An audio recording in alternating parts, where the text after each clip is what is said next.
We are one of the largest architecture practices in the world. We bring all the best designers in the world to our local offices. And I think we don't have an exact particular design view because every designer is different. How the architecture can speak to the people and what message do we convey to the people? Maybe a collective of how architecture can interact with society, with people, and with history. That's parables. Architecture is really a comprehensive profession, requires a lot of understanding and also after a lot of transformations. I think a piece of architecture, it would be passionate. What goes into the intrinsic meaning of the design is inherent in the final product. Good architecture is situations can allow people to have feeling, to have sensations. If the emotions can come across to the users, I think architecture is already starting to do something that it was supposed to do. Landmark can represent the city or sometimes the country or the place that it's in. It can represent the people. I think it has to have all of that to be called a true landmark. And it's something that people see it once and they'll remember it for a lifetime. That's a landmark.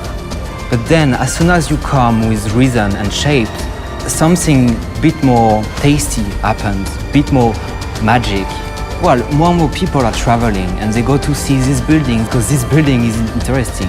It's bringing a new experience. When we go to a city or in our cities, we need addresses. We need addresses to find our way, to meet our friends. If we can design buildings that do not need necessarily addresses, perhaps the building itself can be addressed. You don't necessarily need a particular address to find this building. This building, I think, it can change the skyline of the city. It can become also the city's postcard. It's like acupuncture. You kind of stimulate the city to have that surrounding grow and interact with other buildings, and it becomes a signature.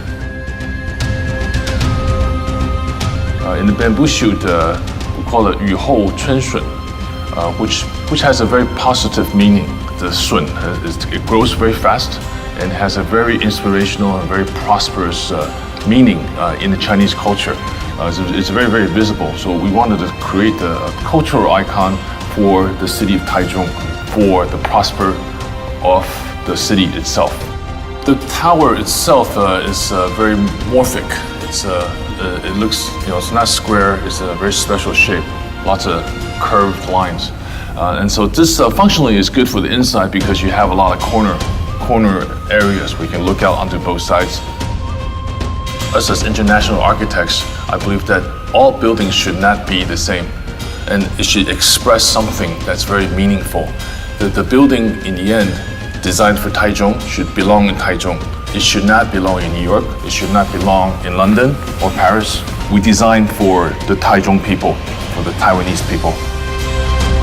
欣欣向荣, I think, is what this building obviously look very different from all the buildings in the surrounding. But what I hope that it will leave behind is that meaning of prosperity.